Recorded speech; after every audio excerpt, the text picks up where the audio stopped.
All right. Okay. So I'm going to spend a little bit of time talking about Euclidean black holes. Um,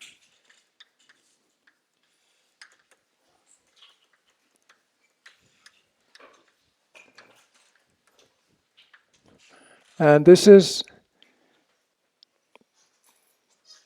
we can motivate this in different ways, but basically we're going to be doing quantum field theory on a background black hole spacetime at some point. And then it's well known that if you want to study thermal effects in quantum field theory, it's a useful thing is to do a Wick rotation of your time variable, go to Euclidean time, and then thermal states, they exhibit a periodicity in the Euclidean time with a period which goes like the inverse of the temperature. And we'll see that the same thing works quite nicely here if we perform the same formal procedure for black hole solution. And to see this, let us just get started with the Euclidean ADS-Schwarzschild solution.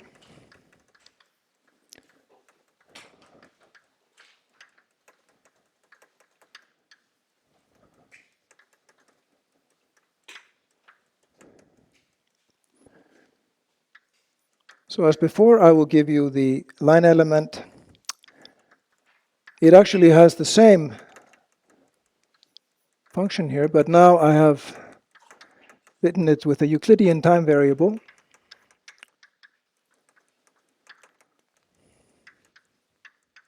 And I can do this, of course, for any value of k, so I'll keep that open here.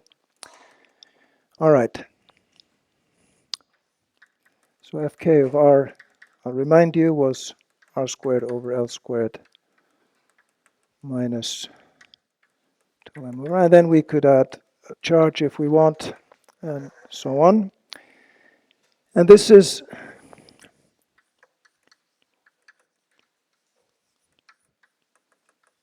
now, of course, you see the signature of this metric is just all plus. And it's obtained from a Lorentzian signature solution.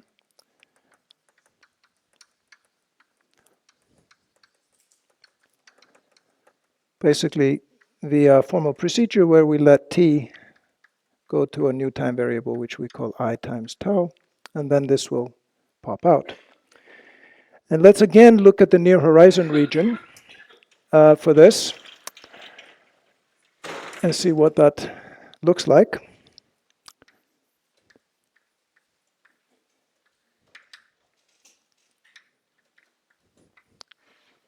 So in the near horizon region, just as before, fk of r is approximately f prime k of rh, right, times r minus rh. And this thing here was what we called twice the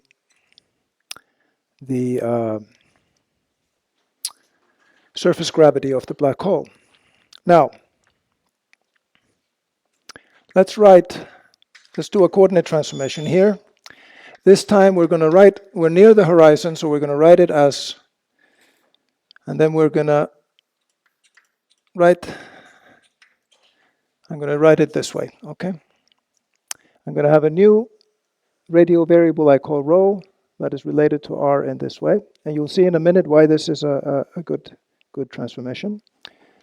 This will tell me that my line element, you can easily show this, will be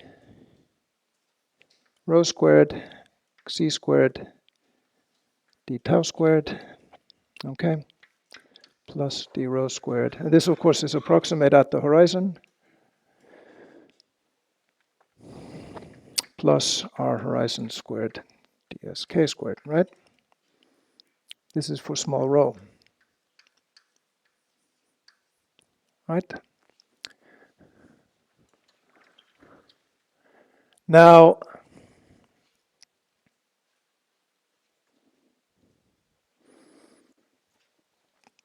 you can immediately see here that r equal to rh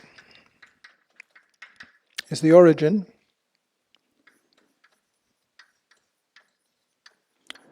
In in the rho tau plane. And this Euclidean geometry is smooth at rho equal to 0 if c times tau is the polar angle. Right, these are standard polar coordinates of the plane.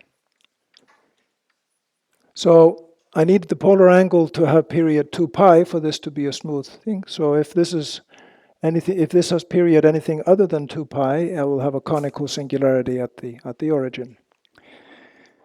So what this tells me is that T is going to be periodic with period beta, with beta inverse being c over 2 pi. And remember, this was exactly the Hawking temperature, right?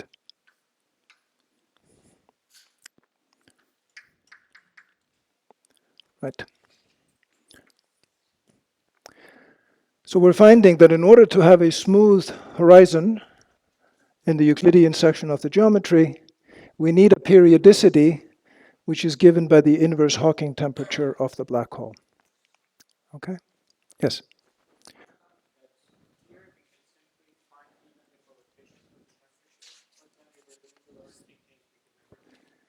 Good question.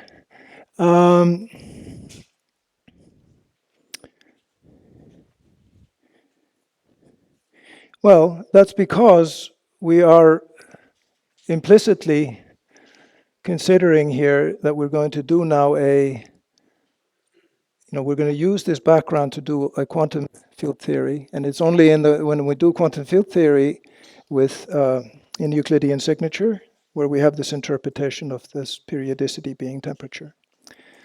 So at some level, we're getting a peek at a quantum effect, even though this is just a classical geometry.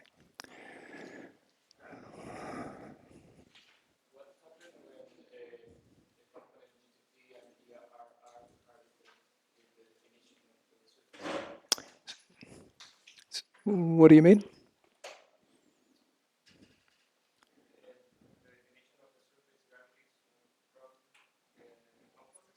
Well, I mean, it came from, sure. I mean, we started with the Lorentzian signature geometry. Now, this was an exercise that you guys are going to tell me how you solve in the discussion section from yesterday, which is to say that if I use the usual definition of the surface gravity for a geometry that has a line element with the form that we were discussing, of course with a minus here, but then that will give you this answer that surface gravity is a half F prime for any geometry of this form. Now, of course, if you have some other, we are specializing to black holes that are spherically symmetric and stationary here, static even. Right. So the story, if you're doing a curved black hole, there's a story there, but it is more complicated than what I have. You have to be, it's harder to find the killing vector that actually is, gives you the bifurcate horizon in that case. Okay. All right. So now there's something that we can also see here. If we actually look at, so now we've decided that d tau here has this period, but we can ask if we're doing a Schwarzschild black hole or ADS Schwarzschild, well, clearly the actual proper periodicity depends on where we are, because if we ask about we go through one period of the periodic Euclidean time, then the proper distance that we travel will of course depend on what our value of R is, right? So there is a notion of a local temperature here, okay? And this is going to be important later on. So we ask about proper distance around Euclidean time circle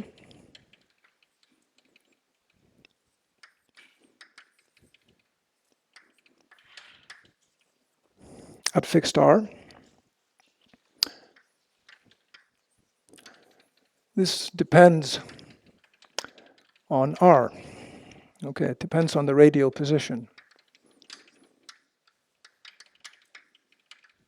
So basically, we can define what we can call beta of r, which is 2 pi over xi fk of r square root, right? That's what the proper distance is going to be. Now this tells me that this has the interpretation that there is a local temperature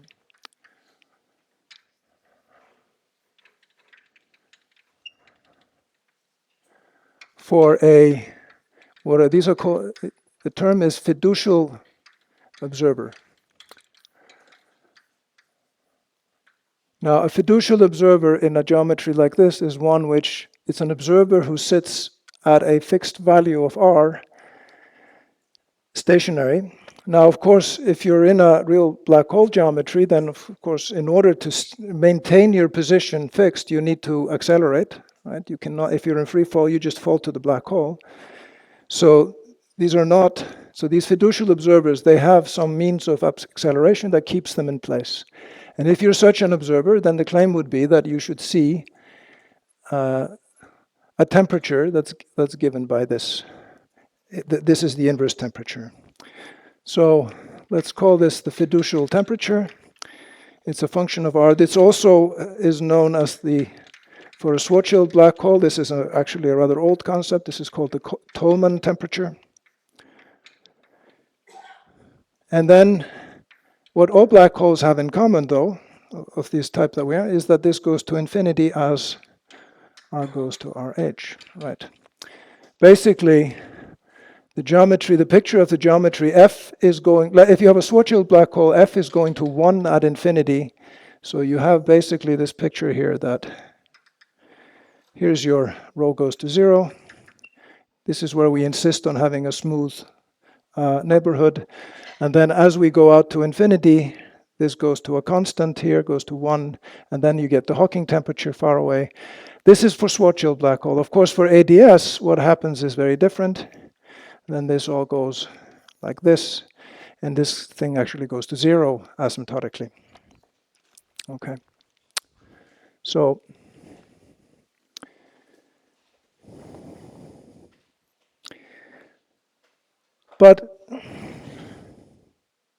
so the goal now will be to think about doing quantum field theory in a Euclidean background. I'm not really going to do this in any detail. What quantum field theory I will do in a curved background will be in Lorentzian signature to discuss the Hawking effect, but I can certainly do this. So if I go to Euclidean time in Minkowski, in a Minkowski background, then I'm just doing standard thermal field theory. And so the question is, if I do quantum field theory in a Euclidean black hole background, am I then also doing thermal field theory? Okay. Well, what you will find is if you do this, and I will not prove it, but it maybe stands to reason that this is reasonable, you're solving, let's say you calculate some correlation functions in a quantum field theory on a background like this one, right? And the background is periodic in tau, then of course when you're solving your field equations, it stands to reason that your correlation functions are going to exhibit this periodicity, right? And that is indeed the case. So they are actually, they look like thermal correlation functions in the usual sense. So correlation functions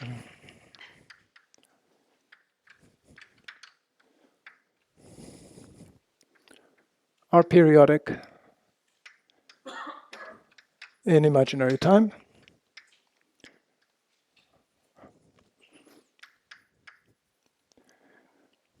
With period period beta. Okay. So you would imagine that this should be describing a thermal state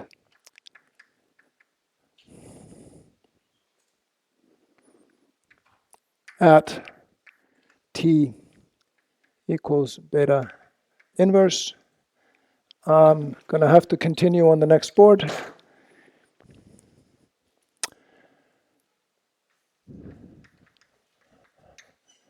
In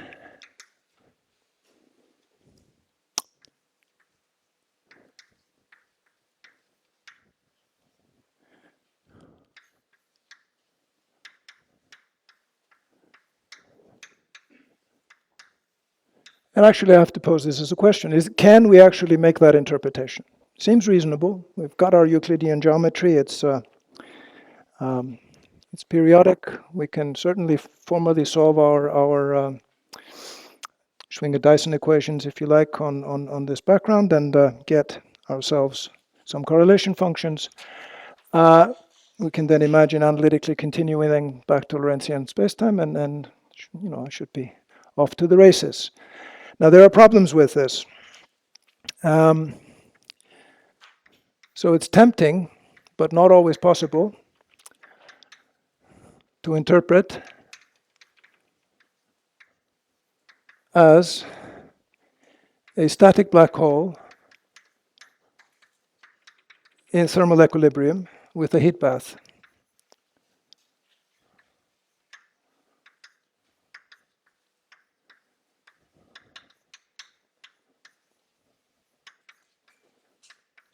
Right.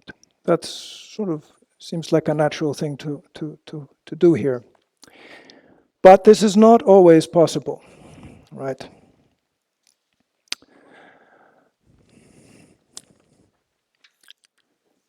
So there's a but. And the but is that these are unstable systems. So let's look now at the Schwarzschild black hole.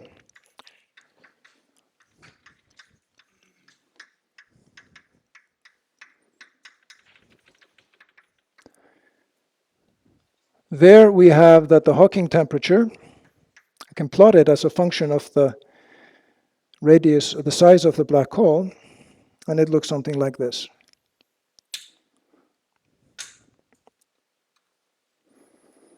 Basically, this goes like 1 over 4 pi times the Schwarzschild radius, right? That's 8 pi m.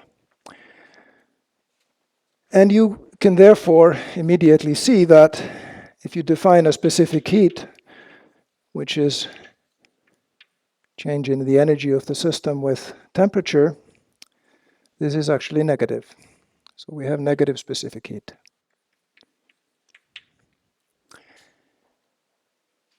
But it's worse than that. We actually have what's called the Jeans instability. So it's not so much that the black hole is the problem, but it's the heat bath that would be the problem. Because if you imagine what a heat bath would be, that is a system which is at fixed temperature that the black hole is then exchanging energy with, assuming that it can, we're of course getting a little bit ahead of ourselves, but the black hole will emit radiation at this temperature, and then it'll absorb radiation from the heat bath, and we would think that's fine. But of course, the heat bath is then filling all of space. And if you're an asymptotically flat spacetime with a constant energy, that's not a static, that's not a stable situation. That thing will, of course, undergo gravitational collapse. This is called the Jeans instability. So you can't really have a heat bath in asymptotically flat spacetime. So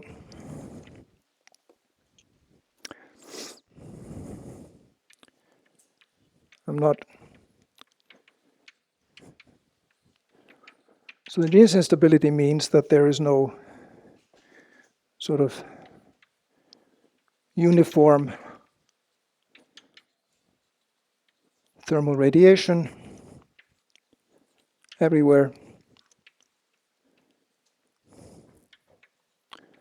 is unstable to gravitational collapse.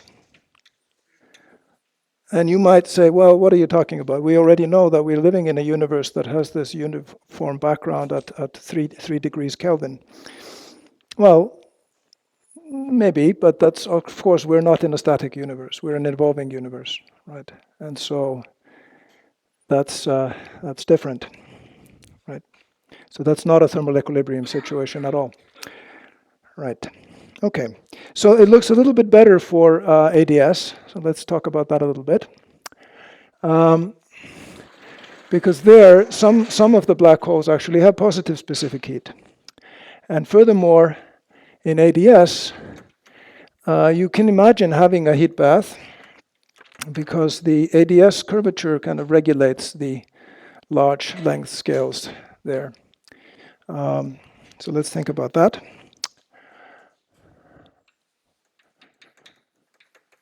So the situation is better, or somewhat better, for 0. Okay, there. If you work out what the Hawking temperature is for an ADS Schwarzschild black hole, you'll get the following expression. Depends on K. So this is the usual Schwarzschild answer, but then you will also have this other term, where this is the ADS length scale here, all right? And so if I plot what this looks like,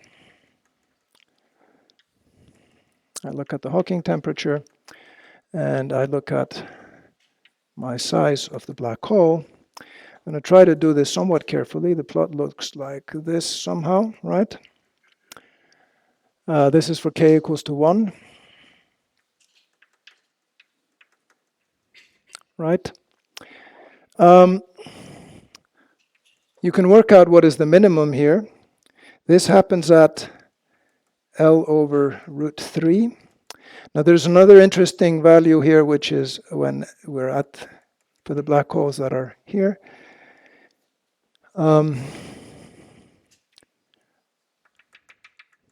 this is the minimum temperature. So there exist no ADS black holes with a temperature less than this, right? They're simply a lower bound. There are two temperatures here. This one is the minimal temperature. So you can work that out. That is root 3 over 2 pi L. And then there is this other temperature slightly higher here. And I'm going to motivate that one in a minute. So this temperature here is called the Hawking-Page temperature. And it is simply 1 over pi L. And root 3 over 2 is less than 1, so that's... all right, so these two temperatures are... Now, these here are what are called small ADS black holes, right? And the large ones are the ones over here.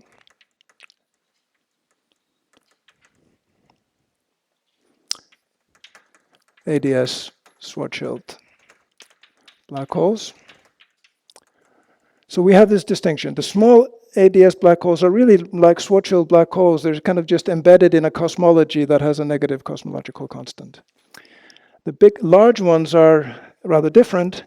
They actually have a size which is large compared to the ADS scale. So in this case, the geometry is that you mostly have just a big black hole and then a little bit of ADS spacetime on the outside. Right. And so these guys, for those of you who have studied gauge gravity duality, these are the ones that are dual to thermal states in the dual field theory. These are unstable objects and interesting for sure, but sort of harder to describe there. Now, so why do I bring in this Hawking-Page temperature here? Well, if we're doing Euclidean field theory, what we want to do is to determine when states are thermodynamically stable. And also if we have different configurations that kind of satisfy the same boundary conditions, that's some physical boundary conditions, you may want to know which ones are the ones that are favored thermodynamically. So I'm going to take you through a simple calculation where we sort of explore this. And what we'll find is that certainly at temperatures below here where we simply don't have any black holes, the only configuration that has a finite temperature is, well, we can take the ADS vacuum solution, and that is, of course, a special case of these, and we can just simply declare that the Euclidean time is periodic. Now we can have any period we like there, there's nothing to stop us. And so for low temperatures, those are the only configurations, and we will know for sure that those are actually, that's what you would get if you had, that's what this system would be describing. This is called Euclidean ADS. However, once we're up here, we could have Euclidean ADS certainly for any temperature, but there are also two possible black hole configurations at a given temperature. You could have a small black hole at that temperature or a large black hole. So now all of a sudden you have three different configurations with the same periodicity, and you could ask in a thermal ensemble which one is favored. And the answer we're going to get is that Euclidean ADS is actually favored not just up to this point, but actually up to this point. And then there will be a transition, which is called the Hawking-Page transition. And for higher temperatures, it's always the large ADS black holes that are dominant that dominate the ensemble. And the small black holes are always, they're never the most. They always have a free energy that's larger. All right. So let's talk about that a little bit. How do we actually see that? Right. So again, this is a little bit an aside, but we're now starting to do quantum field theory in a background space-time. And we're going to do it using Euclidean methods, which is notoriously ill-defined. The Euclidean path integral of gravity is not a well-defined object, but we're going to follow a time-honored tradition and simply just ignore that. All right.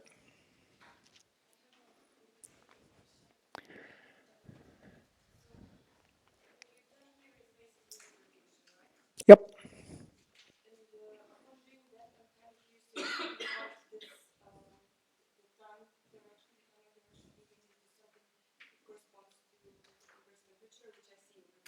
Yep.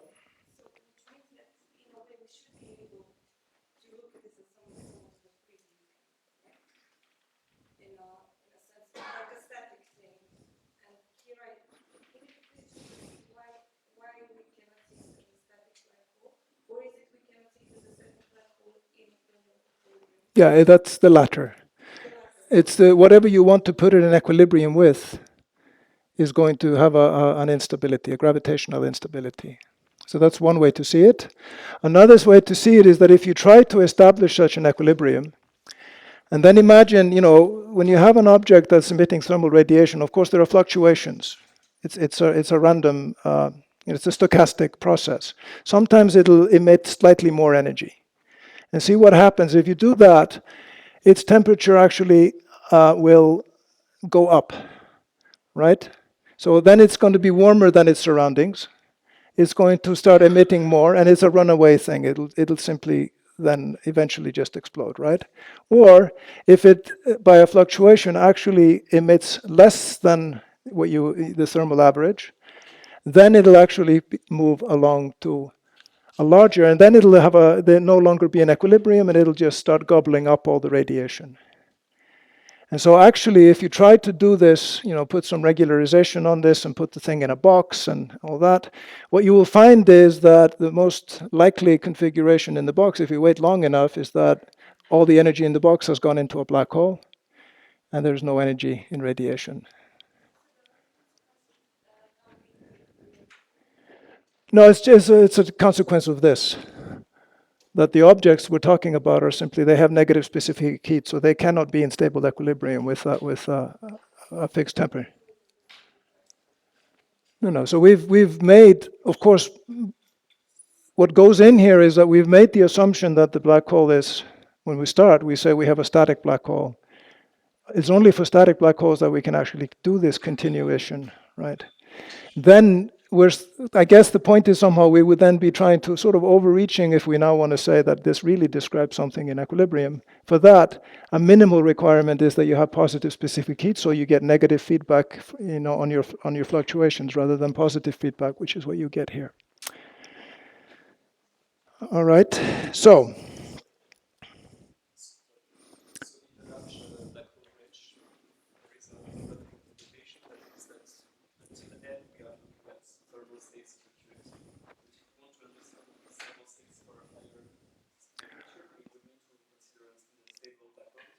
No.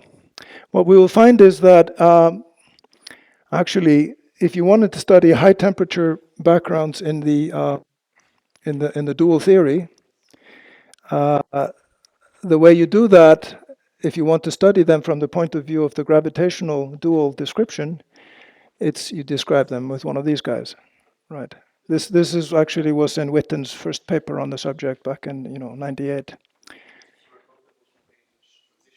That's when you have these guys available. If you're below the Hawking page transition, yeah, if you want to go to low temperatures, then below the ADS length, then formally what you would have to say is, well, that's just empty ADS then with some boundary conditions, which again, of course, is a little bit of a funny thing, because you would imagine that once you have those periodic boundary conditions, well, then there should be some stuff there. But you might say, well, okay, maybe that stuff will just back react mildly on the geometry and it's going to be slightly different from this, but you could still have a static geometry. That is less, there is an issue here for the large ADS black holes, which is, what does this mean to have an extremely large temperature here? Does that mean these black holes are actually emitting high energy radiation and then somehow absorbing high energy radiation as well? You often hear the word said that the large ADS black hole is, in thermal equilibrium with its Hawking radiation. Because what happens in ADS spacetime, because of the causal structure that we started with this morning, is that any radiation that leaves the black hole will in fact get reflected by the curvature of ADS, come back in a finite time. So that sounds reasonable. You could then have some sort of notion of equilibrium when the radiation is coming out. But the problem is that, what is the temperature of that radiation? How should I think about that? And I'm going to come to that in the probably second part of tomorrow's lecture. I'm going to talk about what do we actually mean by temperature and these from the point of view of the gravitational theory. It's a little bit subtle. But before they get there, I'm going to simply ask, what is look at the partition function. I'm going to simply say, formally, I'm going to calculate, I want to look at the Euclidean partition function of system. I'm going to insist, my boundary conditions is that I have a periodicity in beta here, but subject to that, I'm going to do a path integral formally over all metrics. Now this, as I said, is not a well-defined procedure. In addition to renormalization issues, there are also issues with there are unstable modes in four-dimensional gravity. There's a conformal mode that has the wrong sign kinetic term, and so there are all sorts of issues here. But we are going to simply accept that and just see what we can do by looking at saddle points. So Euclidean path integral for gravity is ill-defined.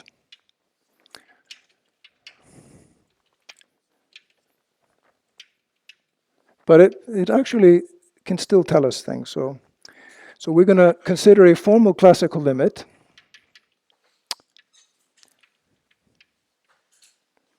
And remember, a classical limit in a path integral formulation amounts to studying saddle points.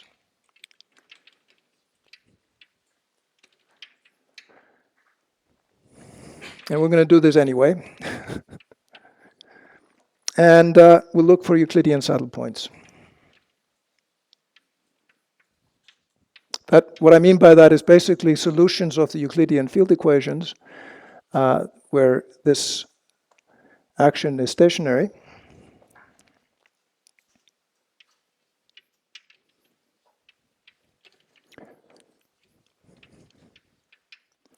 And so, case in point here, once we're above, when beta is small enough, so temperature is high enough, we actually have three saddle points to choose from: large ADS black hole, small ADS black hole, and also this Euclidean ADS. These are all solutions to the field equations. Okay. So with period beta in the tau direction. Okay.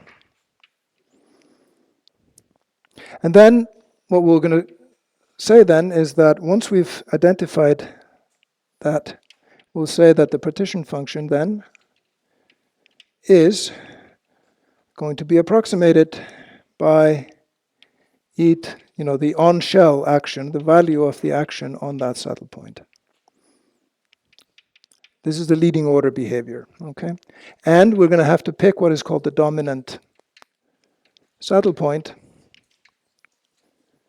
And the point of the exercise is to identify which one that is. What is going to be is the one that has the lowest free energy, if you like. It's the one, and the free energy is, this is basically beta times the free energy that you get here. So let's see how that works. Okay. Now,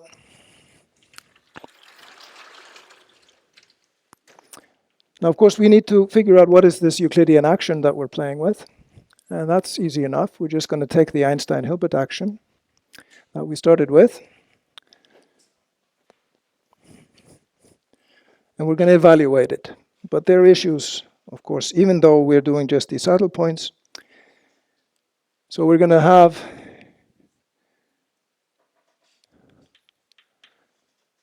SE is minus, once you go to Euclidean signature, you have to put in a minus here.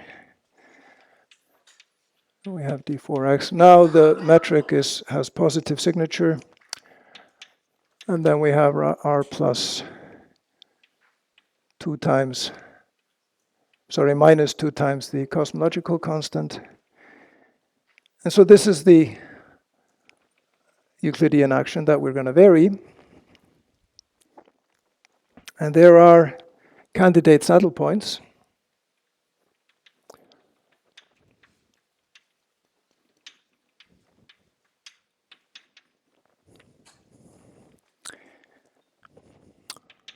First one is what I call Euclidean ADS.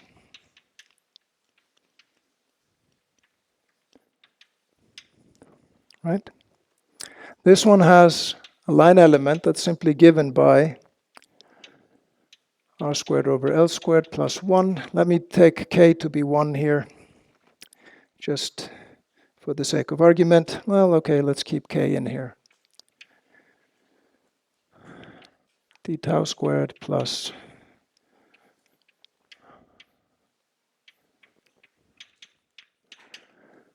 k. Okay, so this is familiar. This is just when I take this is a solution to the field equations that you get here. Solution of the Einstein equations with a negative cosmological constant. And this one can have, you can identify tau with a period, and it basically, beta can be arbitrary.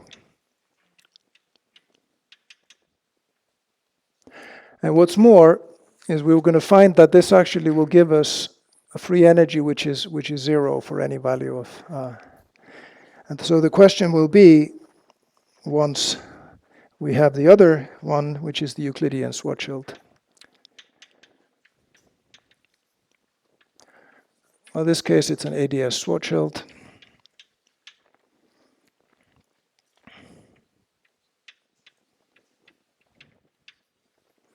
Right. Now, I'm not going to write it out again. It's, but the point is I can be a little bit efficient here because both 1 and 2 are of the form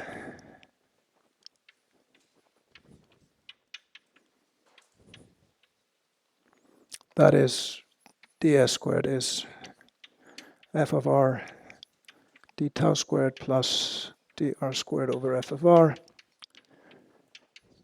squared dsk squared, okay? So they're both, you just have to change your f of r. So let's evaluate this saddle point action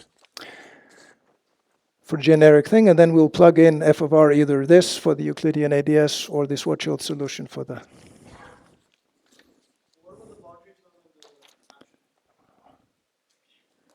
You see, there are problems here. There are two problems. One is that when we actually evaluate this thing here, there's going to be a second derivative term of f. That means in order to have a well-posed variational problem, I'm going to have to include the boundary term. That is, in fact, where the boundary term was first proposed. But there's more to it than that, because you'll also find even if you do that, you're just going to get infinity. But we're also going to fix that with a boundary term. So, good. Let me keep this picture here because I'm going to compare. I'm going to come back to it in a minute. All right.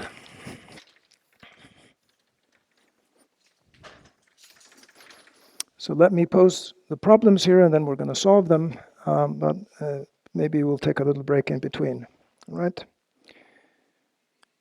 So let's see how this. So let's call this guy here. Let's give it a name. Call it star. Okay. And so if we insert this thing there into, then we will, and let me do it for k equals to 1, just for the sake of argument. It's simply that the integrate. So this guy is going to be minus 1 over 2 kappa squared, and I'm actually going to be careful now with my, so this is d tau, dr, d theta, d phi, right, if I'm doing k. And then there is r squared sine theta. And then I will have my cosmological term, which is 6 over L squared. I will have minus 1 over R squared. This is simply something you get if you plug in and simply evaluate the Ricci scalar. You get R squared. This is the second derivative term that that we should be concerned about. 4R F prime plus 2F, and then I get a minus 2. And actually, what this really is here is minus 2k. And then I would have a different, if I have k equal to 0, I have a different Jacobian here. So let me just stick with k equal to 1 here. But, I will sort of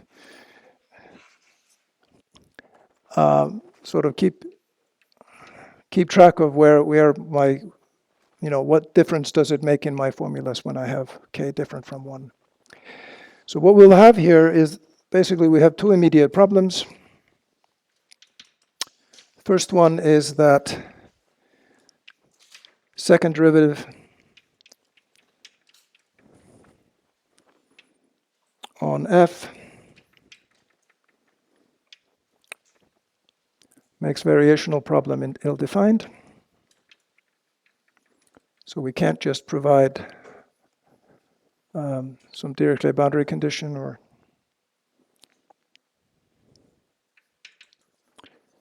and the other one is that SE is divergent. Okay? And now both of these problems are actually addressed or solved by adding boundary terms.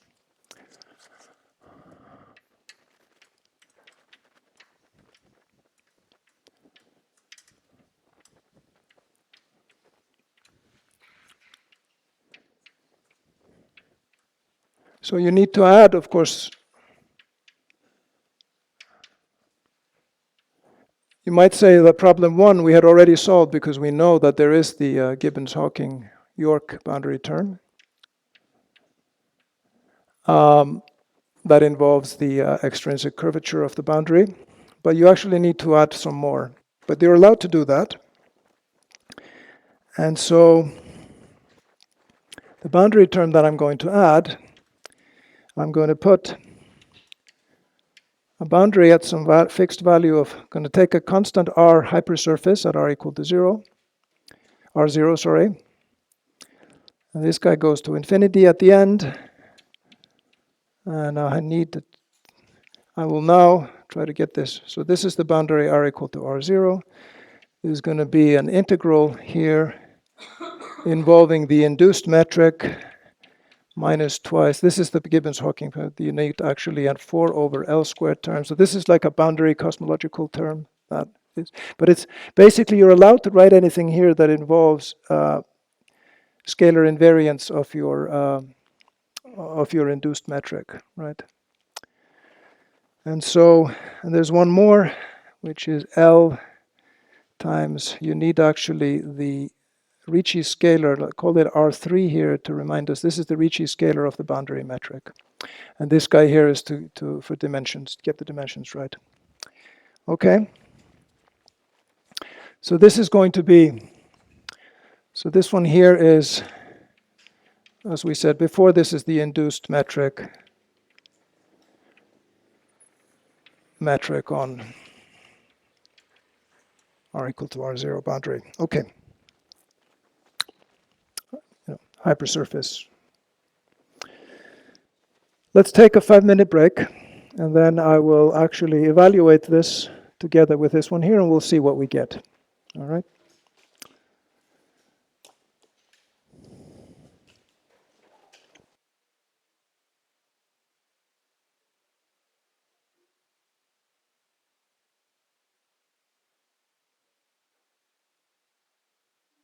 All right. So let's calculate this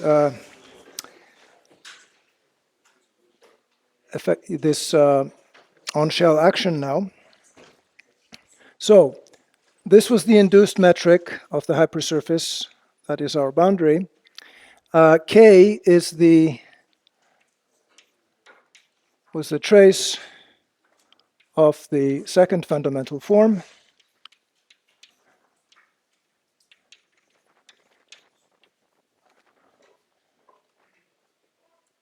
And the second fundamental form is a tensor formed out of the following. I have to calculate this combination here. These are covariant derivatives. And n is an outward unit normal to the boundary.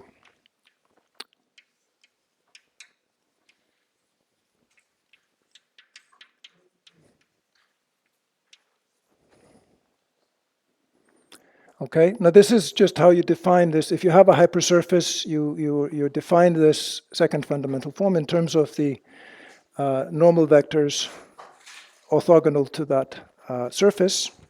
And here you have to decide in which direction. So we pick the ones that are outward, go towards increasing in R. And this guy, Ricci scalar, this guy is the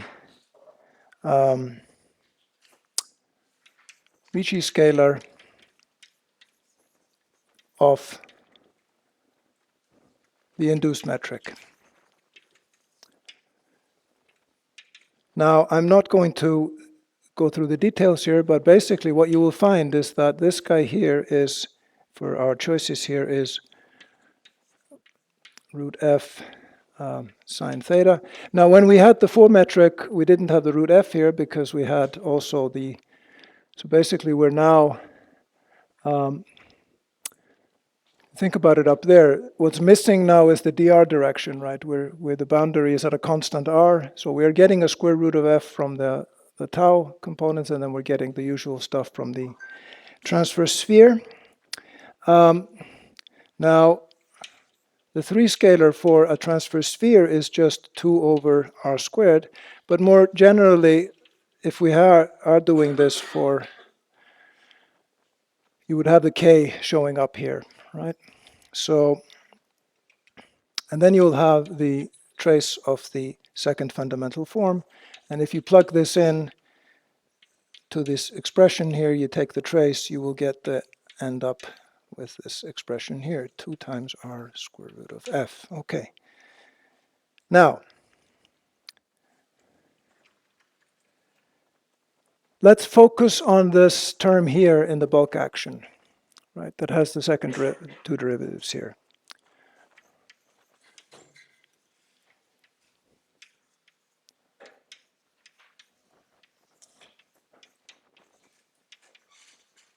And this is a term that now is 1 over 2 kappa squared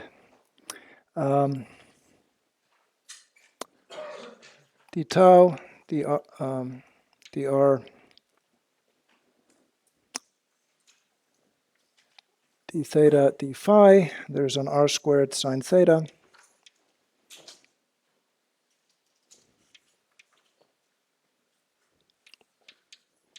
And then you'll see that this r squared cancels this one, so we just get an f double prime here of r. Now I can integrate this guy by parts. And so this is going to be equal to,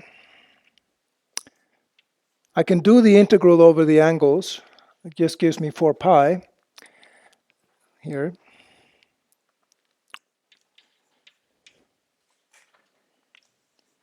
Four pi over kappa squared. I'm left with a d tau dr r times f prime, right? So basically, I get 4 pi from the angular integration. I get 2r times f prime here when I do the, sorry, I get 2r times f prime when I do the integration by parts. I flip the sign, and then I'll have a boundary term. And that's going to be 2 pi over kappa squared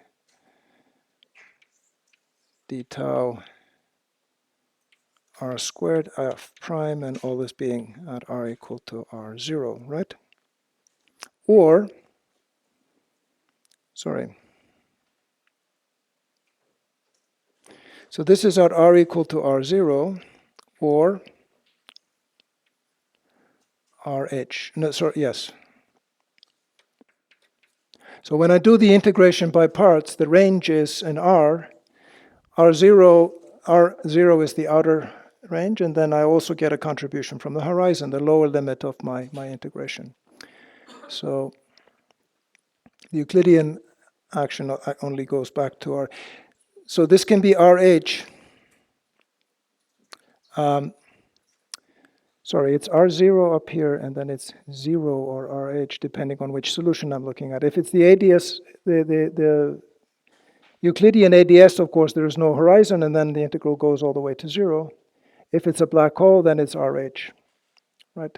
So I'm trying to do both of those at the same time. Okay, and now we can look at this term here, and we can take and see that there's a corresponding term in the boundary term here. I have to be a little bit careful here. So we get a minus 1 over kappa squared times root gamma k. You have to combine them all together. You have a square root of f here. You have a 1 over square root of f here. They cancel, and not surprisingly, this will precisely cancel. This piece here will precisely, at r equal to 0, will precisely cancel the against this thing. And this is what we need. We need to get rid of the f prime on the boundary, right? So basically what we'll find is that, and this is something for you to check, go through it and put in the numbers. So f prime terms, they cancel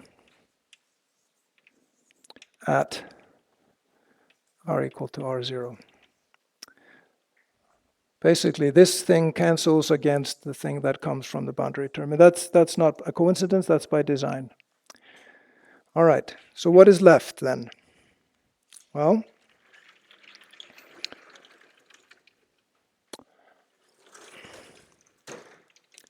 so what's left is a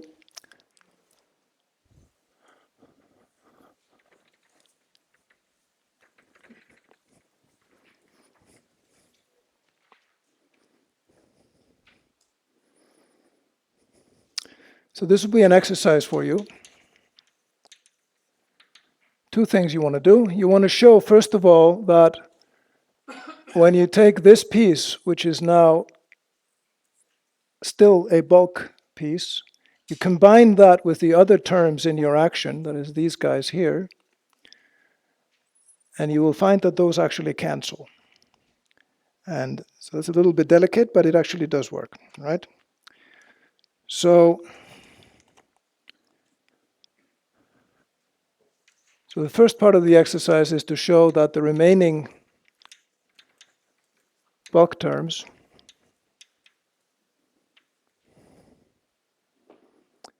in SE, so that's the one you get after you do the integration per parts, and then the other terms that I didn't consider yet, they actually cancel. when you put in a cancel on shell. We're calculating this at the value of, we're evaluating the action at the saddle point. So we're allowed to put in solution, use the field equations. All right. Second part is to check that with precisely these numbers that I put in here, the divergent parts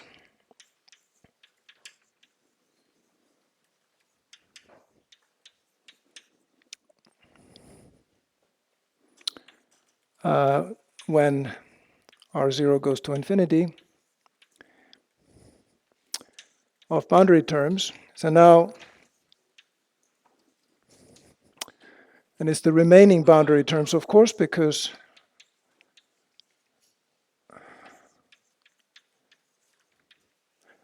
I have already cancelled off part of the k here. I've cancelled off the f prime piece. I still have the other part, and then I have the whatever I get from these guys.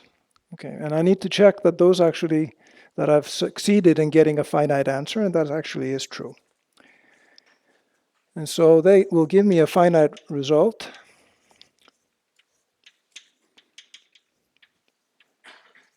Which I will write as follows. So if I take now this Euclidean action, including the boundary pieces, right?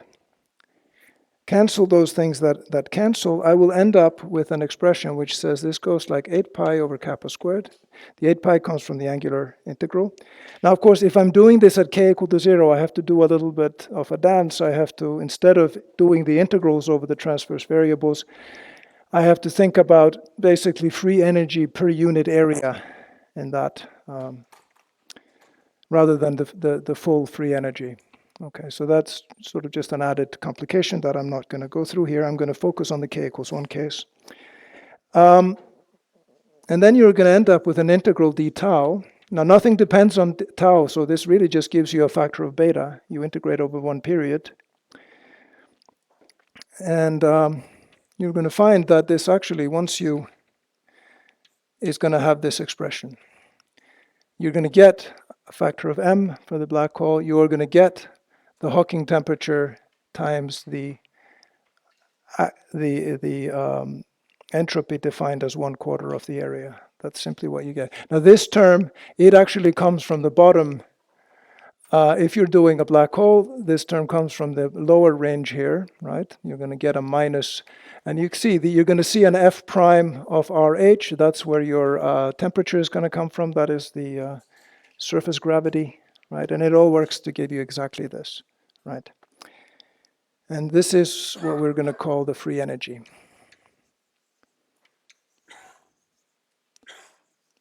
So not only do we see that we get a finite result, we get a result which is exactly what we expect, that the partition function is the exponential of the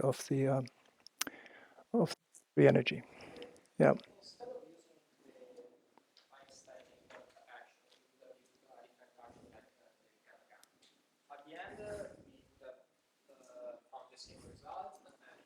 Which action do you want to use?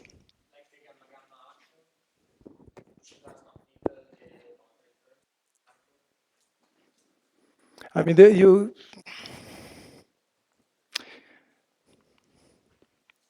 well, if you're using, if your action is just equivalent to the Einstein-Hilbert action, just a reformulation of it, then presumably that works. I haven't looked at it. But you could also imagine if you want to do thermodynamics of black holes, well, at some point we'll want to think about corrections to this whole story, right? And that will mean having higher order terms in your action here. And those are what you would have if you're doing an effective field theory. Now there is a large class of those terms. If you can write them as basically a functional of the Riemann tensor and its covariant derivatives, there's an expression by Wald that generalizes this. Wald and Ayer that generalizes the simple area computation. You get actually corrections to it. What you'll find when you do it systematically for in these higher order theories is that there is a correction. You get it sort of a natural sequence. You get the area, then you get a log piece, possibly constant piece, and then inverse powers of the air. You know, that's an expansion. That and then these stories can be sort of worked out there. The things get more complicated, but it's you know, for the most part things hold together. I just didn't want to go there. You know, my goal here is to sort of keep things as simple as I can and get towards the Hawking effect. All right. Okay. So you're going to actually check this, but I've given you everything you need for it here. Now, and finally, if you plug in for an ADS Schwarzschild black hole, you will find that this free energy we'll call it F, right? So you'll find that F actually has a simple form. It is an RH over 4. This is simply where you plug into this expression, you know what the Hawking temperature, what the area is, and so on. You will actually get, and you can do this for planar guys as well, and you get something like this. Okay? And this tells us that this is for ADS Schwarzschild.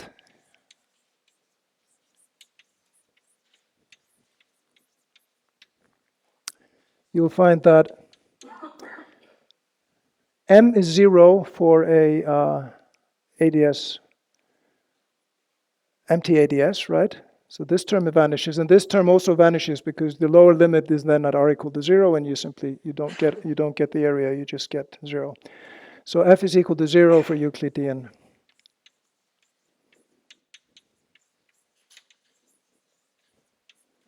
Euclidean ADS. Okay, so these are the saddle points we can, and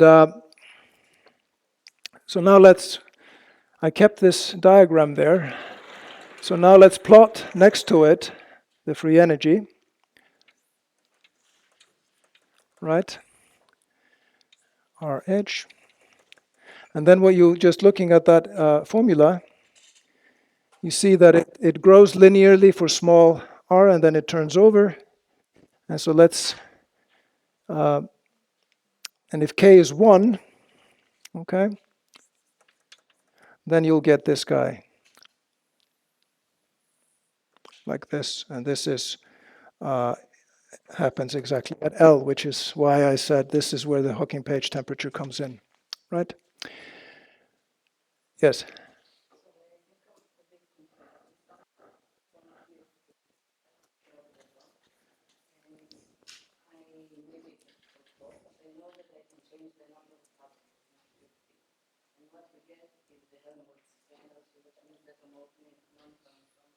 Yep.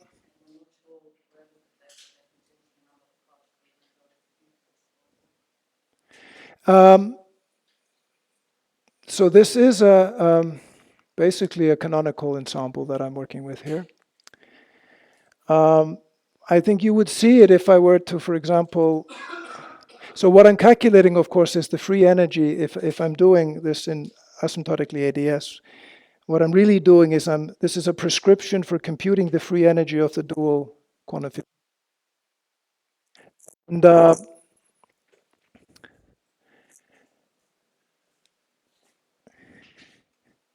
And I find, you know, and I'm basically doing this at an energy I have a system which is at an energy E and as a function of energy E and temperature. This is the answer that I would get. Now, if I allow myself a Reissner-Nordström solution, I would then get another piece here which would include the particle, you know, the chemical potential and the particle number density, which is there's the global U1 that I have there in the dual theory. Is that what you were thinking about, or?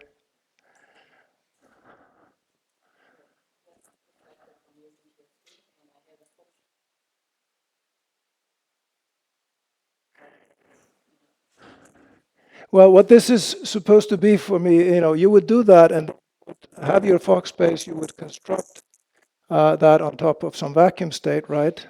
Now this is, of course, going to be Now, once you have a thermal state, you're in some mixed state, which is described by a density matrix. And this is, then you will have your free energy is gotten by, the partition function is gotten by taking the trace of that, and so on and so forth. We will make contact with this in a little bit later on, that way of thinking about it. And so we are basically just evaluating here in a thermal state in that theory. Now, sure, I should be able to do that in another way, which is to construct the Fox-based states, go through working out the, when I talk about the Unruh effect, we'll do something similar to that. So maybe we can postpone that. But there is a more quantum field theory. What we're using here is basically a holographic approach to computing the free energy of this thermal state. Now, and this approach, what we're doing here is also known as, this is a special example of a special case of what's called holographic renormalization. It is a way to regularize and extract physical information using this machinery of gauge gravity duality, kind of focusing on it from the point of view of the black holes themselves. But really what's going on is that we're doing, to the extent that we're doing a quantum field theory computation at all, it's really, you should think about it as in the dual quantum field theory, that is one dimension lower.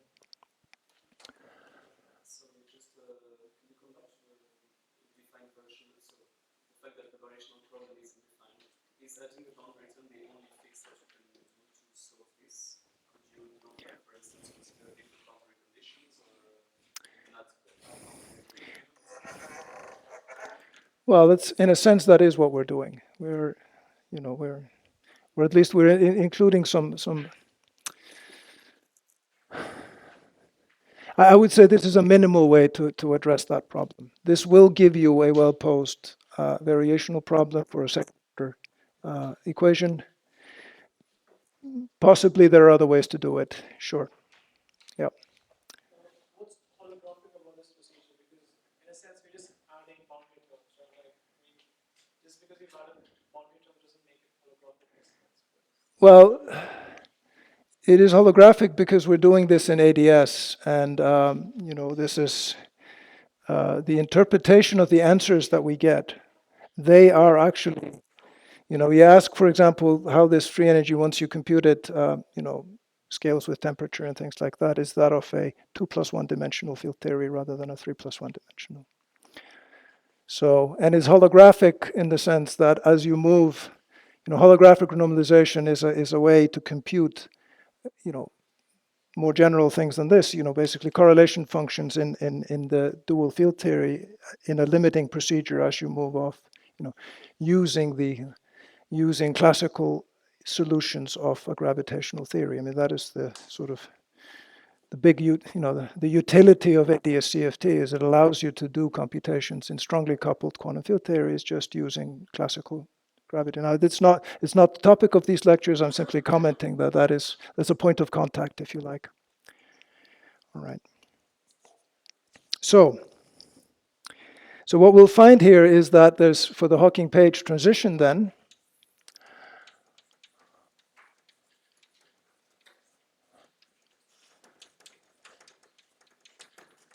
sorry, this came out a bit small here.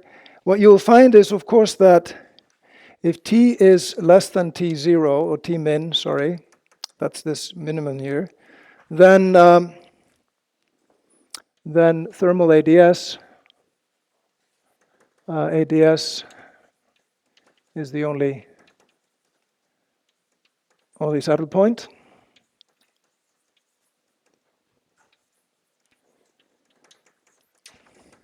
If, on the other hand, I am at higher temperatures, I have 3 possible saddle points, okay?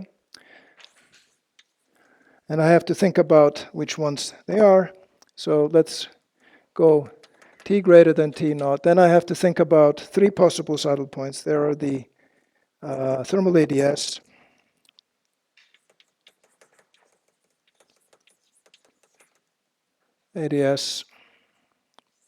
there is the small black hole,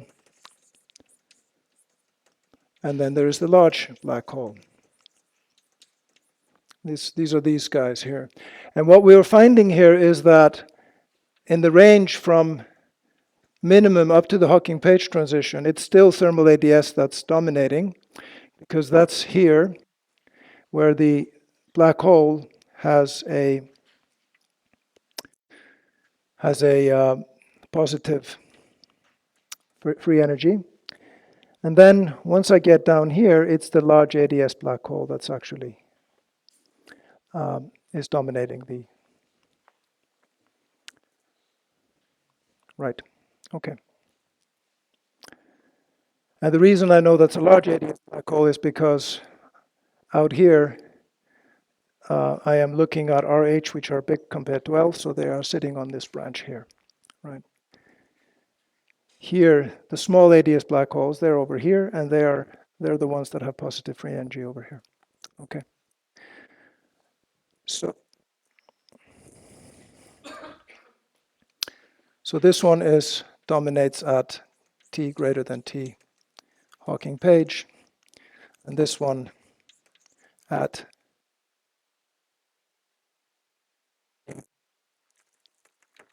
less than T less than T Hawking-Page. So basically, the small black holes never get to dominate the thing. All right, so that's the Hawking-Page transition. We can also say a little bit about the case where K is 0. Now, I didn't do the computation for K equal to 0, but this is the answer you get. This is the free energy density per unit area in the transverse plane. And so we can use this expression to say something about planar ADS black holes. First thing is that planar ADS black holes are always favored over Euclidean ADS because there is no positive term anywhere there. So, but they're actually maybe, you need to do something to get something interesting. So let's look at planar ADS.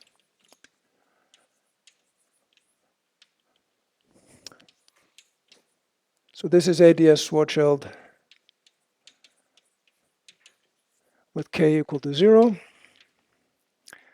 Then you find that your Hawking temperature is actually it's this piece here, 3 RH over L squared. And F is minus RH cubed over 4L squared, right? So it's always negative, okay? Now near the horizon here,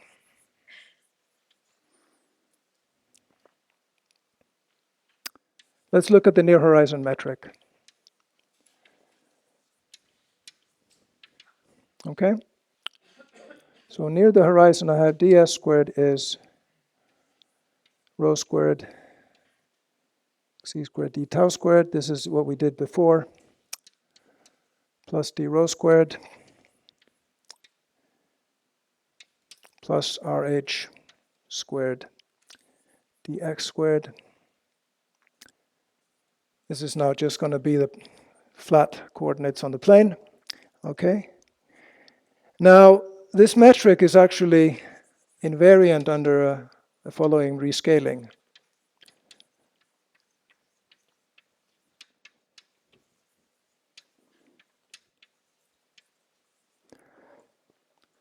Now, the rescaling I'm going to do, I'm going to let the Hawking temperature go to lambda times the Hawking temperature. Okay. That's basically, and I'm going to combine that with tau going to lambda to the minus 1 tau and x going to lambda to the minus 1 x, right? And then what you'll see is that RH is being rescaled. That's what I mean by this rescaling. But I'm arranging it so that that actually cancels here. So the metric is invariant here. As soon as I have k equal to 0, I can freely rescale by a coordinate transformation these guys, right? So what I'm finding here is that I can rescale my Hawking temperature, and then I can undo that simply with a coordinate transformation here. So that's telling you that really there is only two temperatures in the problem. Either the temperature is 0 or it's not. From this point of view, I'm saying that now, unless of course you keep your cutoff finite, then this rescaling of course doesn't. So this is sort of I'm assuming here that I have already removed my cutoff. So, and this is not all that surprising. This is just telling you that in this system, because I have now, my transfer space is now scale invariant, there really is only one scale in the problem, which is the Hawking temperature, right? So TH is the only reference scale in the problem.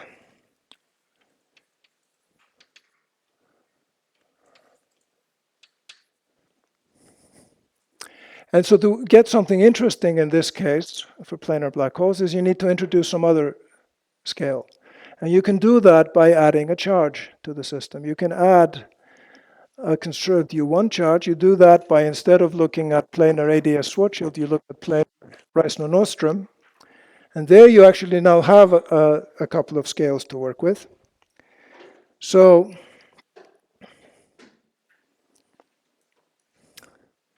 basically, ADS Reissner-Nostrum with mu naught equal to 0 would provide a second scale.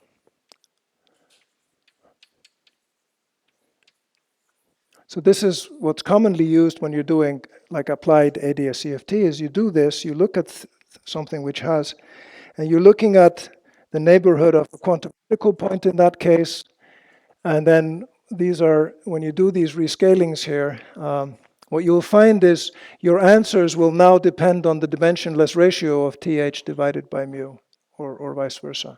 So you'll get a one-parameter family of inequivalent configurations, but you will still have the scaling symmetry, which is what you want when you go close to a critical point. This is an aside anyway. It's not so germane to what I want. Yes.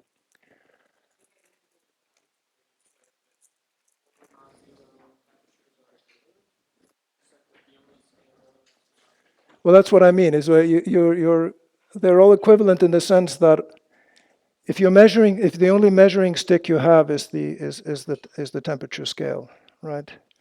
Well, then your temperature is going to be, one in those units, right? There's a qualitative difference between having zero temperature but in a scale invariant system, basically the notion of a temperature doesn't, it can't have a meaning really there, right?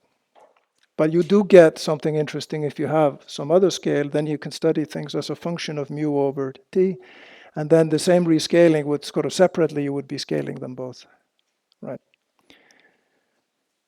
All right, now, let me just write down some definitions to get started, since I'm going to take another 5 or 10 minutes and write down the definitions for the field theory I'm going to study in a curved background. And then we will stop for the day.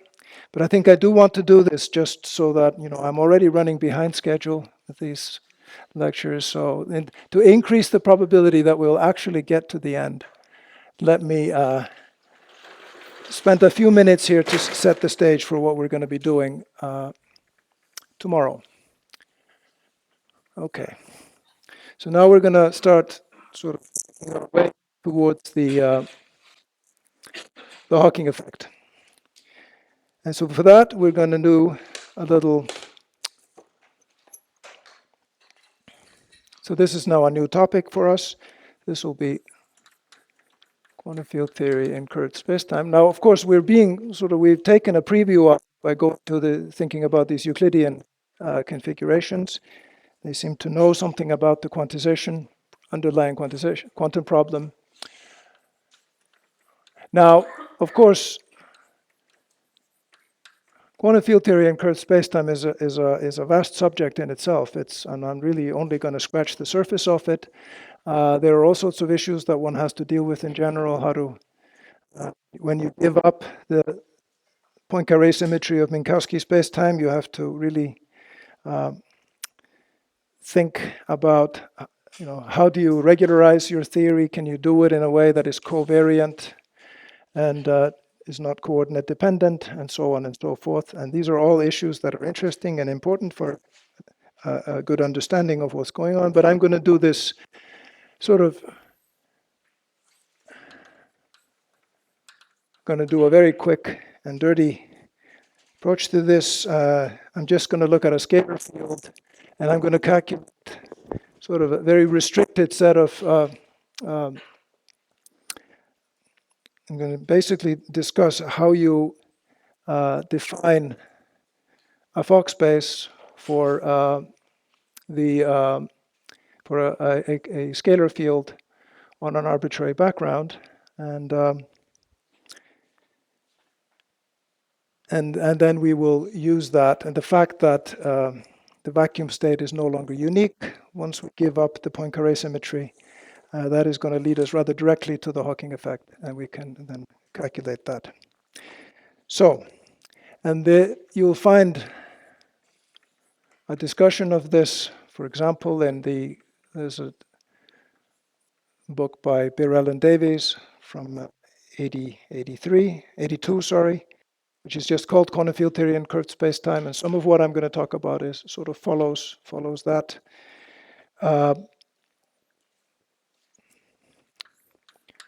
So I'm going to look at a scalar field, and I'm going to make it uncharged, so no gauge fields in this story. And I'm going to write it as, so I have my spacetime manifold here. And then in general, I will have coupling like this. So I'll have a, right. And with my choice of signature, this means that the kinetic term will have a positive sign, as it should. Okay, so that's the sign convention here. And then I will have possibly a mass term. And let me include also, and now unfortunately there is the same letter here, which is Xi, which, well, that is conventionally the coefficient that one puts here. This is not the surface gravity of any black hole. It's just a number times r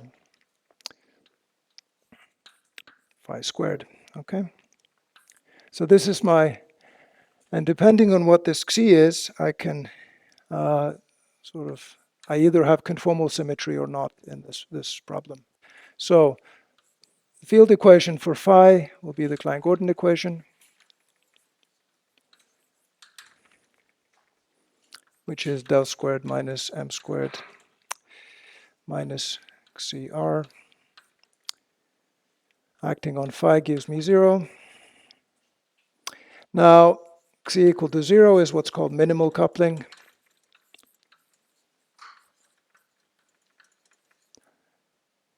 Now, if I have m equals to 0, and I have Xi as 1 over 6 in 4 space-time dimensions, then that is called conformal coupling. And what you can check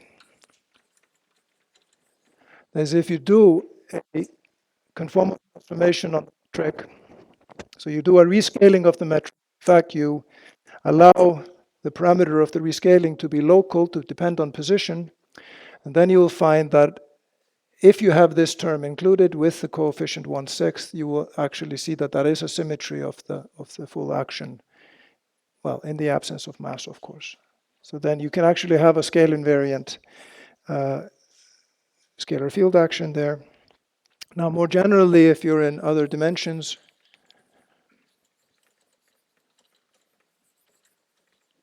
you will find that Xi actually has the form d minus 2 over 4 times d minus 1. This is space-time dimensions. So in particular, if you're doing conformal coupling in two-dimensional space-time, well, that's actually the same as minimal coupling. All right.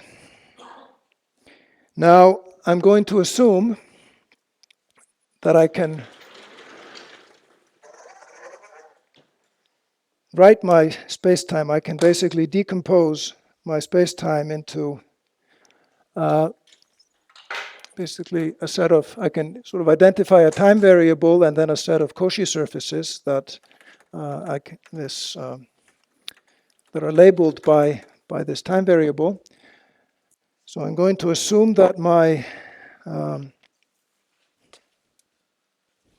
space-time is globally hyperbolic.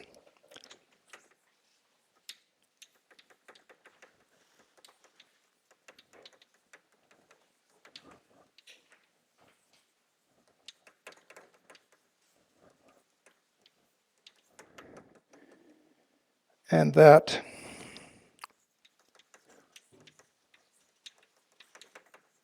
foliated by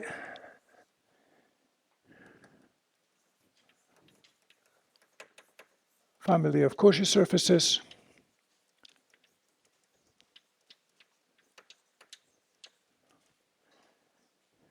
which I'm going to call sigma. Right. So basically that M can be written as R cross sigma. Right. And I'm going to choose coordinates locally that I call x naught, x.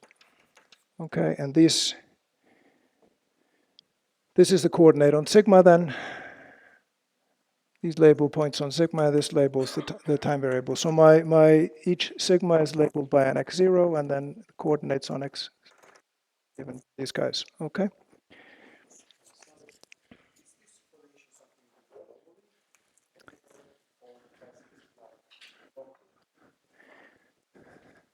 Well, if your space-time is just a small, it's like, let's say you put a little bit of matter into Minkowski space-time and it's weakly curved everywhere, then you can do it globally. Of course, once you have a black hole forming, this becomes a more subtle question. I mean, black hole is not, well, I think collapse going to be globally hyperbolic. You can basically see with the Penrose diagram that we drew, you can actually draw global slices. Now, of course, eventually those will run up against the singularity, at which point maybe you shouldn't trust your quantum field theory answers. If you have a Reissner-Nordstrom black hole, then the inner horizon is a Cauchy horizon, and then that's just manifestly not globally hyperbolic. But we're not really going to discuss that case. And so let's say that I'd be happy enough with something with early on when before I form my black hole, I can find this foliation, and then I will just extend it as far as I can until things break down. Okay. And actually, exactly how you choose these slices will be very important when we discuss the information problem, because you need to somehow make sure that you can discuss all the physics that's going on a set of slices or Cauchy surfaces that avoid the bad parts of the geometry where you have. All right, I think I'm out of time for now. So we're going to basically pick up tomorrow. We're going to define like a Klein-Gordon inner product here, and then we're going to use that to sort of build. We're going to do canonical quantization, just copying whatever you would do in Minkowski space wherever you can. And then we're going to see some things work very similarly, and then there are other things that are not going to work quite so well. Okay, so that's for tomorrow. I guess we're doing some discussion thing in the afternoon. Right. 2:30, yeah. Okay, then you will all come with worked solutions to all the exercises, right, that I've assigned here, and we can discuss them. All right, thank you.